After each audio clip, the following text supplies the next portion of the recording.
বিশ্ববাজারে অপরিশোধিত জ্বালানি তেলের দাম ছাড়িয়েছে $100। সরকারের অভয়ের পরও বাংলাদেশে ভোগান্তি, চীনের সহযোগিতা কামনা। প্রয়াত খামেনির সন্তান মুস্তফা খামেনি ইরানের সর্বোচ্চ নেতা নির্বাচিত। প্রেসিডেন্ট ট্রাম্প নাখোশ, দুবাই থেকে আনা হয়েছে প্রবাসী আহমেদের লাশ। আবারও আলোচনায় জঙ্গল সলিমপুর, চারপাশ ঘিরে যৌথ অভিযান, শীঘ্রই দেশব্যাপী চাঁদাবাজ ও শীর্ষ সন্ত্রাসী ধরার বার্তা দিলেন আইজিপি।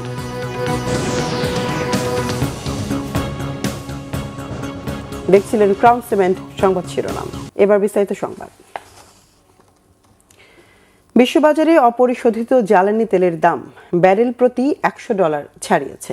গত 4 বছরের মধ্যে এটি সর্বোচ্চ।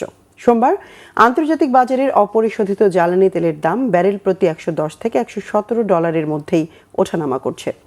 যুক্তরাষ্ট্রের বেঞ্চমার্ক ওয়েস্ট টেক্সাস ইন্টারমিডিয়েটের লেনদেন হচ্ছে $111 থেকে $115 মধ্যে। ওপেকভুক্ত দেশগুলোর গড় তেলের দাম বা ওপেক বাস্কেট প্রতি ব্যারেল প্রায় $90 বেশি। ইরান, ইসরায়েল ও যুক্তরাষ্ট্রকে ঘিরে বাড়তে থাকা সংঘাতের কারণে বৈশ্বিক জ্বালানি সরবরাহ নিয়ে নতুন করে উদ্বেগ তৈরি হয়েছে। বিশ্লেষকরা বলছেন, মধ্যপ্রাচ্যের গুরুত্বপূর্ণ সমুদ্রপথ হরমুজ প্রণালী দিয়ে বিশ্বের প্রায় 20% তেল পরিবহন হয়।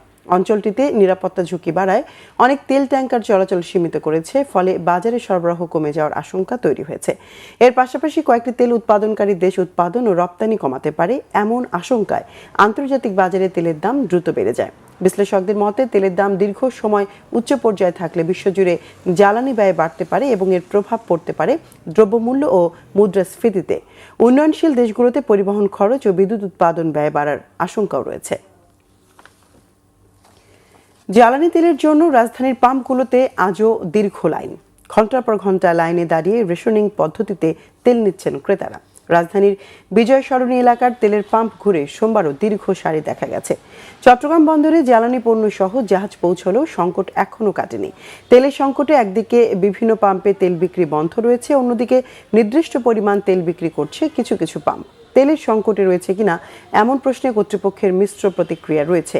এমন পরিস্থিতিতে ভোগান্তিতে পড়েছে সাধারণ মানুষ। দীর্ঘ সময় লাইনে দাঁড়ানো, আবার পর্যাপ্ত পরিমাণে তেল না পাওয়ায় ক্ষুব্ধ তারা।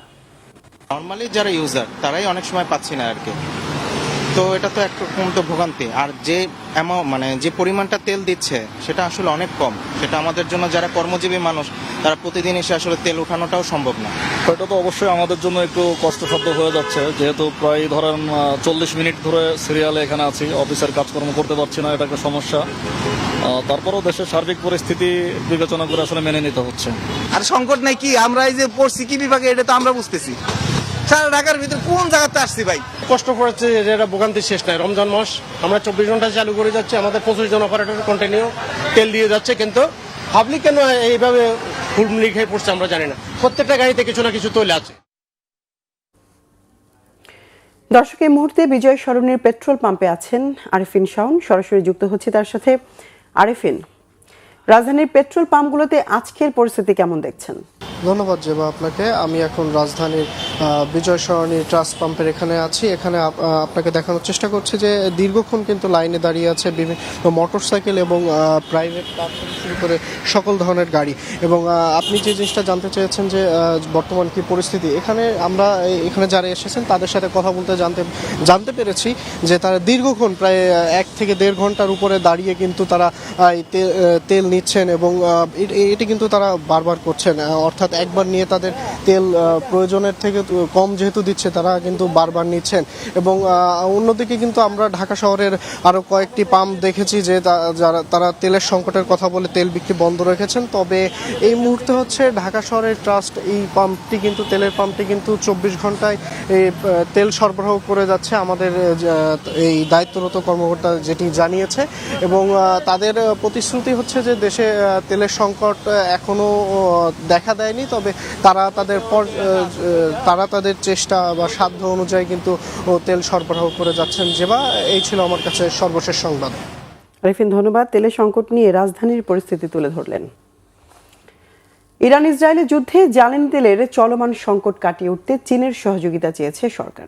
সচিবালয়ে অর্থমন্ত্রী আমির খুসরো মাহমুদ চৌধুরীর সঙ্গে বৈঠক শেষে এ কথা জানান চীনের রাষ্ট্রদূত ইয়া ওয়েন। রাষ্ট্রদূত জানান, সরকার গঠনের পর গেল 3 সপ্তাহে কমপক্ষে 4টি চীনা কোম্পানি বাংলাদেশে $100 মিলিয়ন বিনিয়োগের প্রতিশ্রুতি দিয়েছে, যার মাধ্যমে 10,000 কর্মসংস্থানের ব্যবস্থা হবে। বিনিয়োগ হচ্ছে ভবিষ্যতে এই বিনিয়োগ আরও বাড়বে বলেও আশ্বস্ত করেন চীনা রাষ্ট্রদূত।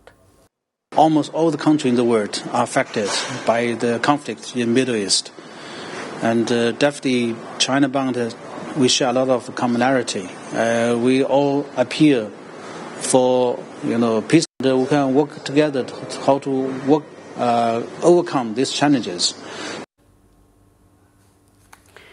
2,60,000 টন ডিজেল ও প্রায় 2,47,000 টন এলএনজি নিয়ে চট্টগ্রাম বন্দরের জলসীমায় 4 জাহাজ।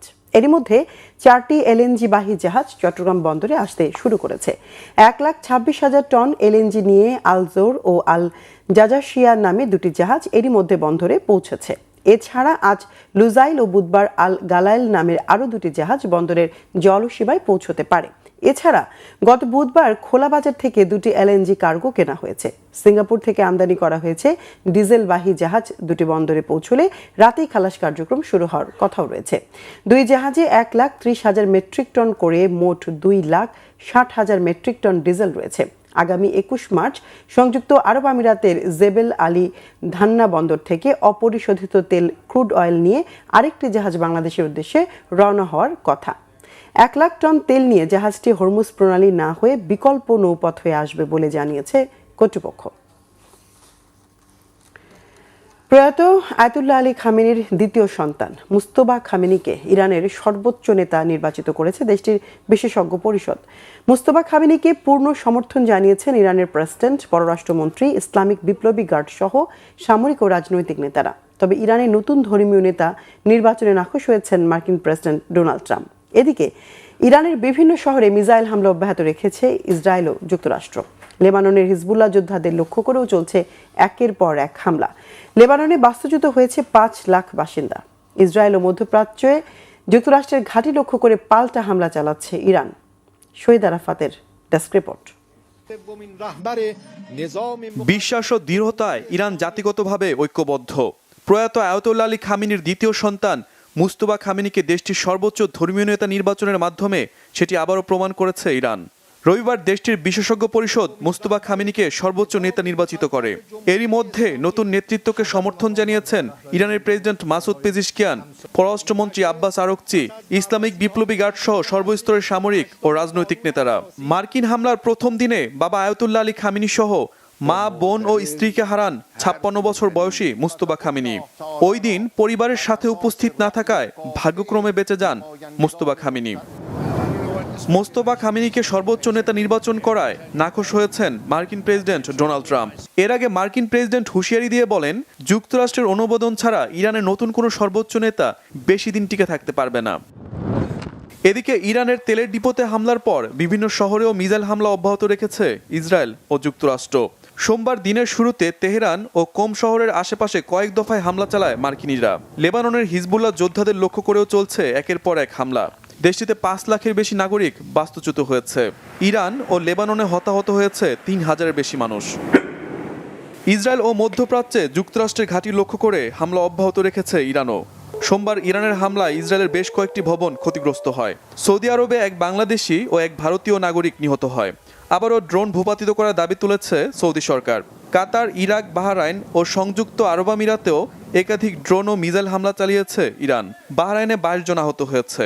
ড্রোন ভূপাতিত করার দাবি তুলেছে বাহরাইন ও ইরাক। ইরানি হামলায় যুক্তরাষ্ট্রে নিহত সেনা সংখ্যা বেড়ে দাঁড়িয়েছে 8 জন। Shahid Arafat, Bangla Vision, news desk. Iran Israel যুদ্ধে দুবাই নিহত প্রবাসী বাংলাদেশি আহমদ আলীর মরদেহ ঢাকায় পৌঁছেছে। সোমবার সকাল 8:20 মরদেহ ঢাকার শাহজালাল আন্তর্জাতিক বিমানবন্দরে পৌঁছায়। এ সময় পররাষ্ট্র প্রতিমন্ত্রী শামা ওবায়দ ইসলাম এবং প্রবাসী কল্যাণ ও বৈদেশিক কর্মসংস্থান প্রতিমন্ত্রী নুরুল হক মরদেহ গ্রহণের জন্য বিমানবন্দরে উপস্থিত ছিলেন। নিহতের পরিবারের সদস্যরা জানায়, মরদেহ সিলেটের মৌলভীবাজারে নিয়ে যাওয়া হবে, সমাহিত করা হবে গ্রামের পারিবারিক কবরস্থানে। প্রবাসী কল্যাণ মন্ত্রণালয় জানিয়েছে, ঢাকা থেকে সিলেট পর্যন্ত মরদেহের পরিবহন ও সমন্বয় সার্বিকভাবে তারা নিশ্চিত করবে। আহমদ আলী দীর্ঘদিন সংযুক্ত আরব আমিরাতের আজমান শহরে বসবাস করতেন। ইরানের ছোড়া একটি ক্ষেপণাস্ত্রের আঘাতে নিহত হন তিনি। আমাদের সরকার পক্ষ থেকে আমরা যতটুক আমাদের নাগরিকদের পাশে থাকা যায় সেটা আমরা করার চেষ্টা করছি। এখানে আজকে আরও দুজন গতকালকে আপনারা শুনেছেন ইতিমধ্যে রিয়াদে নিহত হয়েছে এবং তাদের পরিবারের সাথে ইতিমধ্যে আমাদের প্রতিমন্ত্রী বলেছেন আমরা যোগাযোগ করেছি, কথা বলেছি এবং তাদেরকে কিভাবে আমরা খুবই শীঘ্রই আমরা দেশে ফিরিয়ে আনতে পারি সেই কাজও আমরা করছি। সংশ্লিষ্ট দেশের দূতাবাসগুলো পূর্ণাঙ্গ সেবা দিয়ে যাচ্ছে।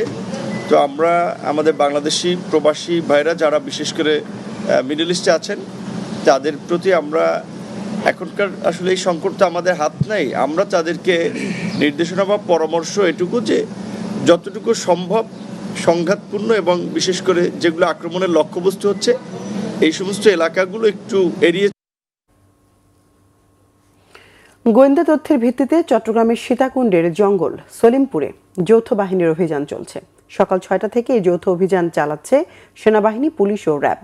গত জানুয়ারি মাসে অভিযানে গিয়ে র্যাব কর্মকর্তা নিহত হওয়ার পর নতুন করে আলোচনায় আসে জঙ্গল সলিমপুর। চট্টগ্রাম জেলা পুলিশের অতিরিক্ত সুপার গণমাধ্যম মোহাম্মদ রাসেল জানান, যৌথ বাহিনীর 4000 সদস্য অংশ নিচ্ছেন এই অভিযানে। ভোর থেকে জঙ্গল সলিমপুরের চারপাশ ঘিরে আইনশৃঙ্খলা রক্ষাকারী বাহিনী। প্রবেশ ও বাইরের পথগুলোতেও বসানো হয় তল্লাশি চৌকি, যাতে অভিযান শুরুর পর কেউ পালিয়ে যেতে না পারে। বাহিনীর সদস্যরা বিভিন্ন দলে ভাগ হয়ে অভিযানে অংশ নিচ্ছেন। গত 19 জানুয়ারি জঙ্গল সলিমপুরে অভিযান চালাতে গিয়ে সন্ত্রাসী হামলায় নিহত হন র্যাব 7-এর উপসহকারী পরিচালক নায়েব সুবেদার মোতালেব হোসেন ভুইয়া। এই ঘটনায় সীতাকুণ্ড থানায় মামলা করে র্যাব। সকল বাহিনী মিলে আমরা 3000-এর অধিক সদস্য, অফিসার এবং ফোর্স এখানে মোতায়েন আছে। পুরো এলাকাটাই আমরা তল্লাশি করব এবং যত অপরাধী এখানে আছে তাদেরকে গ্রেপ্তার আমরা সর্বাত্মক চেষ্টা করব। এই যার প্রেক্ষিতে যতটুক সময় লাগে ততক্ষণ আমরা অভিযান করব এবং আমাদের এখানে ইচ্ছা আছে যে এখানে আমরা একটা অস্থায়ী ক্যাম্প করব, যাতে পুলিশ বা অন্যান্য আইনশৃঙ্খলা রক্ষা বাহিনী নির্বিঘ্নে এখানে তাদের সময় মতো তাদের তথ্যের ভিত্তিতে তারা যে কোনো টাইমে এখানে অভিযান করতে পারে, সেই পরিবেশটি আমরা এখানে নিশ্চিত করতে চাই। চাঁদাবাজ ও অস্ত্রধারী শীর্ষ সন্ত্রাসীদের তালিকা প্রস্তুত করা হয়েছে, শীঘ্রই অভিযান চালানো হবে জানিয়েছেন পুলিশ মহাপরিদর্শক। নতুন দায়িত্ব গ্রহণের পর সোমবার সকালে প্রথমবারের মতো সংবাদ সম্মেলনে হাজির হয়ে এই তথ্য জানান তিনি। এ সময় আইজিপি জানান, ওসমান হাদি হত্যার ঘটনায় গ্রেফতার করা আসামিদের দেশে ফিরিয়ে আনতে পররাষ্ট্র মন্ত্রণালয় কাজ করছে। মব সৃষ্টি করে যারা নিজেদের ফায়দা লুটতে চায় তাদের বিরুদ্ধে কঠোর ব্যবস্থা নেওয়ার হুঁশিয়ারি দেন তিনি। রিপোর্ট ফজলে রাব্বির। গেল বছরের 12ই ডিসেম্বর রাজধানীর পুরানো পল্টন বক্স কালভার্ট রোডে নির্বাচনী প্রচারণার সময় চলন্ত রিকশায় গুলিবিদ্ধ হন ইনকিলাব মঞ্চের সাবেক মুখপাত্র ওসমান হাদি। পরে উন্নত চিকিৎসার জন্য সিঙ্গাপুরে নেওয়া হলে সেখানে মৃত্যুবরণ করেন তিনি।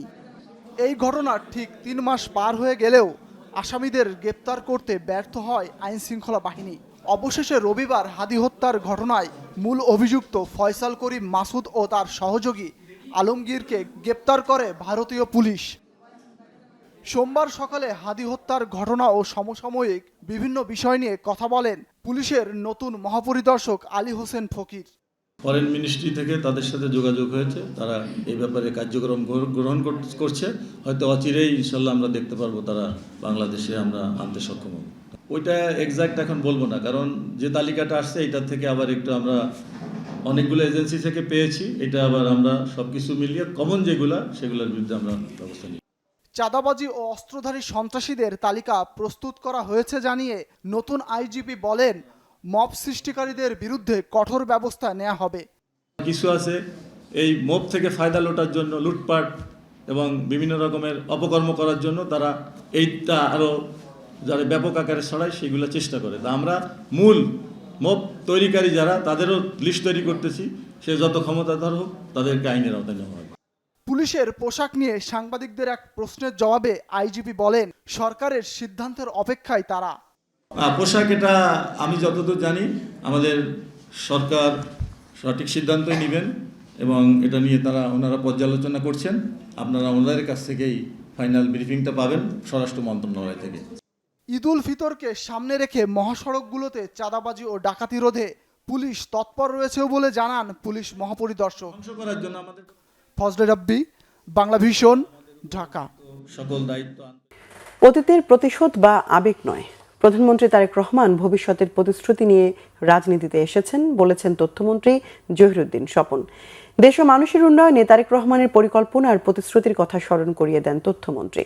রাজধানীর শিল্পকলা একাডেমিতে ধূমপান বিরোধী এক অনুষ্ঠানে জহিরুদ্দিন স্বপন বলেন, আগের রাজনীতির সাথে তারেক রহমানের রাজনীতির পার্থক্য এখানেই। এবারের সংসদ অধিবেশন নিয়ে তথ্যমন্ত্রী জানান, এই অধিবেশনে অন্তর্বর্তী সরকারের 130টির মতো অধ্যাদেশ পাশ করতে হবে, নইলে অধ্যাদেশগুলো বাতিল হয়ে যাবে। প্রকাশ্যে ধূমপান নিষিদ্ধ করে আইন পাশের কথাও সরকার ভাবছে বলেও জানান তথ্যমন্ত্রী। দেশের মানুষের সেবায় বিএনপি সকল নেতাকর্মী এক হয়ে কাজ করবে বলে জানিয়েছেন মুক্তিযুদ্ধ বিষয়ক প্রতিমন্ত্রী ইশরাক হোসেন। সোমবার সকালে ঢাকা দক্ষিণ সিটি কর্পোরেশনের উদ্যোগে পুরান ঢাকার আলাউদ্দিন রোডে সিদ্দিক বাজার কমিউনিটি সেন্টার উদ্বোধন শেষে তিনি একথা বলেন। এ সময় এলাকাবাসীর চাহিদা ও নাগরিক স্বাস্থ্য সেবার জন্য সিদ্দিক বাজার কমিউনিটি সেন্টারে একটি স্বাস্থ্য সেবা কেন্দ্র স্থাপন করা হবে বলে জানিয়েছেন ঢাকা দক্ষিণ সিটি কর্পোরেশনের প্রশাসক আব্দুস সালাম। এ সময় তিনি আরও বলেন, শহর পরিষ্কার রাখার দায়িত্ব শুধু সিটি কর্পোরেশনের নয়, নাগরিকদেরও। একটা সুন্দর শহর করতে নাগরিকদের সাহায্য প্রয়োজন বলেও জানান তিনি। এছাড়া কেউ ময়লার মাসিক বিল 100 টাকার বেশি দাবি করলে তাকে সিটি কর্পোরেশনের চাকরি থেকে অব্যাহতি দেওয়া হবে বলেও জানান ঢাকা দক্ষিণ সিটি কর্পোরেশনের প্রশাসক আব্দুস সালাম। আমরা সবাই মিলে মিশে আমাদের যারা মুরব্বীরা আছেন আমাদেরকে দোয়া করবেন, আমাদেরকে গাইডেন্স দিবেন। আমরা যারা নতুন সংসদ সদস্য হয়েছি বা মন্ত্রিসভায় স্থান পেয়েছি, আমরা সকলে একযোগে মিলেমিশে কাজ করে বাংলাদেশের যে সকল জনগণের সমস্যা রয়েছে সেগুলো নিরসনের জন্য আমরা জোরালোভাবে ভূমিকা রাখবো ইনশাআল্লাহ। বিভিন্ন কমিউনিটি সেন্টারগুলোতে লাইব্রেরির ব্যবস্থা ছিল, সেগুলো নাই, সেগুলো আমরা পুনঃস্থাপন করার ব্যবস্থা করব। এবং নাগরিক স্বাস্থ্য সেবার জন্য যেখানে আমরা একটা সেকশন রাখবো যাতে স্বাস্থ্যগত বিষয়ও যাতে এখানে কাজ করতে পারে। সমাজ কল্যাণ মন্ত্রী এজেডএম জাহিদ হোসেন বলেছেন, নারীর অধিকার প্রতিষ্ঠায় কালজয়ী যত পদক্ষেপ রয়েছে সব নিয়েছে বিএনপি। রাজধানী শিল্পকলা একাডেমির চিত্রশালায় জাসাস আয়োজিত কৃতি নারীদের সম্মাননা অনুষ্ঠানে একথা বলেন সমাজ কল্যাণ মন্ত্রী ডাক্তার এজেডএম জাহিদ হোসেন। নারীর ক্ষমতায়নে বিএনপি সবসময় অগ্রণী ভূমিকা পালন করেছে বলেও জানান তিনি। অনুষ্ঠানে মুক্তিযুদ্ধ বিষয়ক প্রতিমন্ত্রী ইশরাক হোসেন বলেন, আমরা নারী পুরুষের সমান অধিকার চাই। শুধু নারী দিবসের দিনকে উপলক্ষ করে নয়, বছরের সব দিনই এই অধিকার প্রতিষ্ঠা নিশ্চিতের কথা বলেন মুক্তিযুদ্ধ বিষয়ক প্রতিমন্ত্রী। অনুষ্ঠানে অধিকার প্রতিষ্ঠা সহ বিভিন্ন ক্ষেত্রে অবদানের জন্য কৃতি নারীদের হাতে সম্মাননা তুলে দেওয়া হয়। আমি আপনাদেরকে আশ্বস্ত করতে চাই ইনশাআল্লাহ যে আগামী দিনে এই অপশক্তি, তারা বলেছিল যে নারীদের কর্মঘণ্টা কমিয়ে নারীদেরকে ঘরের ভিতর ঢুকিয়ে দিবে। তারা আরো অনেক কথা বলেছিল যেগুলো আসলে নারীদের প্রতি অত্যন্ত অবমাননাকর, এবং আমি মনে করি যে নারী পুরুষ নির্বিশেষে সকলে আমরা মানুষ, প্রথমে আমাদেরকে মানুষ হিসাবে দেখতে হবে। কিন্তু আমরা সেই পার্টিকুলার রাজনৈতিক দল তাদের থেকে দেখলাম যে তারা আসলে এটা একটা দৃষ্টিভঙ্গির ব্যাপার, তো তাদের কোনোদিনও পরিবর্তন হবে না। তারা নারীদেরকে তাদের অধস্তই মনে করবে এবং সেটা তারা রাষ্ট্রীয় পর্যায়ে রাজনীতির মাধ্যমে আনারও একটা অপচেষ্টা করেছিল। আপনারা দেখেছেন যে সকল তৌহিদি জনতার নামে কিভাবে হ্যারাস করা হয়েছিল। কেউ তার ব্যক্তি স্বাধীনতা, তার পোশাকের স্বাধীনতা, তার কোথাও চলাফেরা হাঁটাচলা করার স্বাধীনতা, আমাদের মা বোনেরা পুরান ঢাকায় এখন গেলে দেখা যায় যে অবস্থা হয়ে গিয়েছে, ওনারা হাঁটাচলা করতে পারে না, ভয় থাকে। তা আমরা সেই পরিস্থিতি থেকে আগামী দিনে আমাদের এই শহরকে, আমাদের এই দেশকে মুক্ত করবো ইনশাআল্লাহ। এই দেশে আপনার ভালো ভালো যত জিনিস আছে প্রত্যেকটার পিছনেই হয় শহীদ জিয়াউর রহমান অথবা বেগম খালেদা জিয়া আর বাংলাদেশ জাতীয়তাবাদী দল।